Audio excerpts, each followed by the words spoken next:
محمد عمارة قسيكي زور جواني هي أفرمي أم أمتي بيغمبري خوا صلى الله عليه وآله وسلم أمتي عقل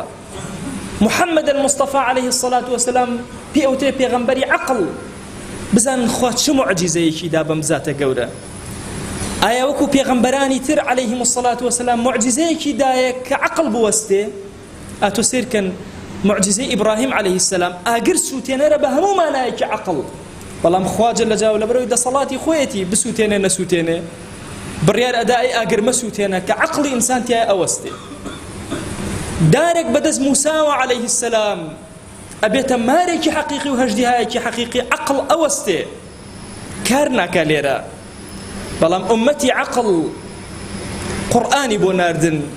هەتاوەکو لە قورئان تێ بفکرن ئەگەر ئەم ئومەتە هیچ گەورەی و فەزلێکی نەیەوە باسی عەقڵ قورئان نەبێ بەس